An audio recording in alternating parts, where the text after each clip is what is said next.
Closer. Recherchiez-vous en participant aux auditions à l'aveugle avec votre groupe Osiris? Eric Dimeco, musicien, ce n'est pas mon métier. Je suis un autodidacte et j'ai donc voulu me lancer un gros challenge.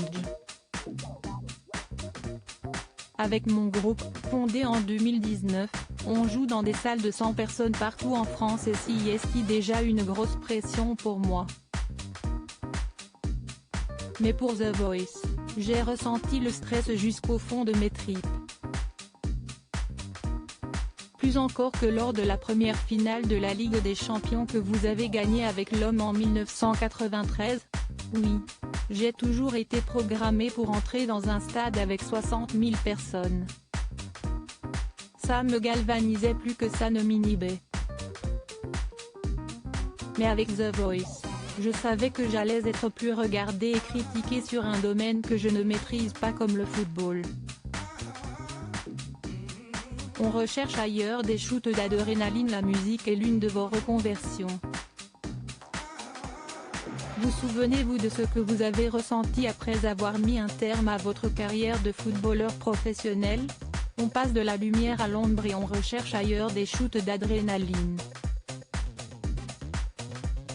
Mais je n'ai pas trop connu ces moments douloureux où tu ressasses ta carrière sur ton canapé, car j'avais anticipé ma reconversion. Pendant 13 ans, j'ai travaillé comme adjoint à la jeunesse à la mairie de Marseille. Je m'occupais des jeunes dans les quartiers sensibles en essayant de leur transmettre le goût pour le sport et pour la musique. Et, depuis 15 ans, je suis chroniqueur dans le Super Moscato Show sur RMC. Comment avez-vous vécu le décès de Bernard Tapie, votre président à l'Homme? Sa mort m'a beaucoup affecté. Et pourtant, nos rapports étaient assez compliqués à son arrivée à l'Homme. On s'est même embrouillé en 1994 quand je suis parti pour Monaco.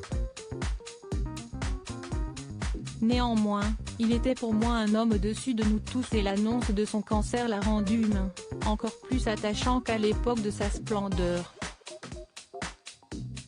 Bernard Tapie, c'était une des plus belles périodes de ma vie. J'aimerais écrire un stand-up sur mon parcours. Pourquoi vos rapports étaient-ils si compliqués? J'étais le seul joueur issu du centre de formation marseillais. À ses yeux, je ne valais rien, car je n'étais pas une star comme ceux qu'il a recrutés. J'ai dû m'imposer dans cette équipe à la force de mon poignet. C'est grâce à sa femme Dominique que je suis resté, car elle admirait mon côté guerrier sur le terrain. Êtes-vous attiré par le théâtre comme Franck Leboeuf? À la suite d'un pari avec Moscato, j'ai dû faire la première partie de son one-man show. 15 minutes de bonheur intense qui m'ont donné envie de continuer. J'aimerais écrire un stand-up sur mon parcours de vie assez atypique. Moi, le fils de maçon qui débute comme footballeur pour finir à The Voice. Rire. Ce sera plus interactif qu'un livre qui risque de n'intéresser personne. Que pensez-vous de la nouvelle génération de footballeurs? Je ne les envie pas. Certes, ils touchent beaucoup d'argent, mais la médiatisation les empêche d'avoir une vie normale. À l'époque, je pouvais faire la fête sans les photographes. J'admire un joueur comme Mbappé, car il n'a pas perdu les pédales. À sa place et avec un tel salaire, j'aurais complètement vrillé. Loading widget.